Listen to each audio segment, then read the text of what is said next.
اعوذ باللہ من الشیطان الرجیم، بسم اللہ الرحمن الرحیم۔ محترم خواتین و حضرات، قربانی کے مشترکہ جانور مثلاً گائیں، اونٹ وغیرہ، اس میں تمام شرکائے جانور کی نیت جو ہے وہ تقرب الہی یعنی قربانی، نظر یا عقیقہ وغیرہ ہو۔ کسی ایک شرکائے جانور کی نیت جو ہے فقط گوشت کا حصول نہ ہو کہ صرف گوشت حاصل کرنے کے لیے حصہ ڈال رہا ہے۔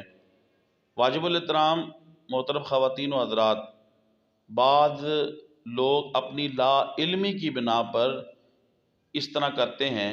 وہ اس کی مثال آپ یوں سمجھیں، مشاہدے میں آیا کہ کچھ لوگ اپنے گھروں کے اندر دمبا، چھترا، بکرا وغیرہ ذبح کرتے ہیں، لیکن گوشت چونکہ کم پڑ جاتا ہے تو تقسیم کرنے کے لیے اور پھر بعض اوقات کسی بڑے جانور کے اندر مثلا گائے، اونٹ وغیرہ کے اندر وہ حصہ ڈال لیتے ہیں تاکہ وہاں سے گوشت حاصل ہو اور پھر اسے لوگوں میں تقسیم کر دیا جائے۔ لہذا جو وہ گوشت کے حصول کے لیے بھی اگر کسی جانور کے اندر حصہ ڈالنا چاہتے ہیں تو وہ نیت اس کی کسی کی قربانی کی کریں یا عقیقے کی کریں یا تو واجب الاحترام وہاں بھی نیت تقرب الہی ہو، گوشت کا حصول نہ ہو۔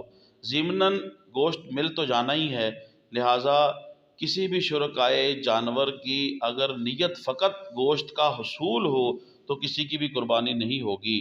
محترم خواتین و حضرات، تبلیغ دین کی نیت سے میری اس ویڈیو کو آپ زیادہ سے زیادہ شیئر فرمائیں، میرے یوٹیوب اسلامک چینل کو سبسکرائب فرمائیں، یوٹیوب پہ کمنٹس کریں، لائک کریں۔